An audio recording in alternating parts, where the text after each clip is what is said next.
اولاد اللہ تبارک و تعالی کی طرف سے بہت بڑی نعمت ہے۔ اس نعمت پہ اللہ تعالیٰ کا شکر بجا لانا چاہیے۔ کبھی کبھی ایسا ہوتا ہے کہ والدین اولاد کے ظلم سے پریشان ہو کر انہیں بد دعا دے دیتے ہیں، اور کبھی کبھی والدین کی طرف سے خطا ہوتی ہے کہ بلا سبب بھی یا معمولی باتوں پہ اولاد کے لیے بد دعا کرتے ہیں۔ اسلام نے ہمیں اپنے آپ کے لیے، اولاد کے لیے اور مال و دولت کے لیے بد دعا کرنے سے منع کیا ہے۔ نبی کریم صلی اللہ علیہ وآلہ وسلم کا فرمان ہے: لا تدعوا علی انفسکم ولا تدعوا علی اولادکم ولا تدعوا علی اموالکم لا توافقوا من اللہ ساعة یسأل فیہا عطاء فیستجیب لکم،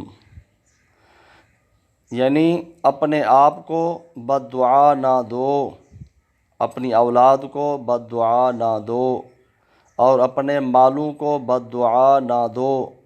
ایسا نہ ہو کہ وہ اللہ کی طرف سے عطا و قبولیت کی گھڑی ہو، ادھر تم کوئی بد دعا کرو کہ اللہ تعالیٰ اسے تمہارے لیے قبول کر لے۔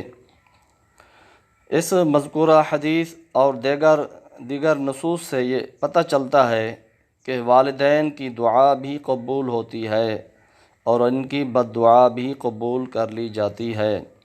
اس لیے جہاں اولاد کو ماں باپ کی بد دعا سے بچنا چاہیے، وہیں والدین کو بھی بد دعا کرنے سے اجتناب کرنا چاہیے۔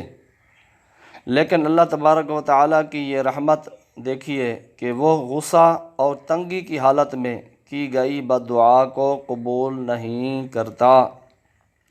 چنانچہ اللہ تبارک و تعالیٰ کا فرمان ہے: وَلَوْ يُعَجِّلُ اللَّهُ لِلنَّاسِ الشَّرَّ اسْتِعْجَالَهُم بِالْخَيْرِ لَقُضِيَ إِلَيْهِمْ أَجَلُهُمْ فَنَذَرُ الَّذِينَ لَا يَرْجُونَ لِقَاءَنَا فِي طُغْيَانِهِمْ يَعْمَهُونَ۔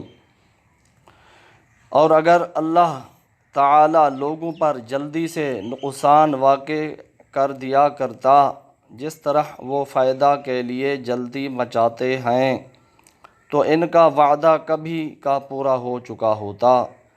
سو ہم ان لوگوں کو جن کو ہمارے پاس آنے کا یقین نہیں ہے، ان کے حال پر چھوڑے رکھتے ہیں کہ اپنی سرکشی میں بھٹکتے رہیں۔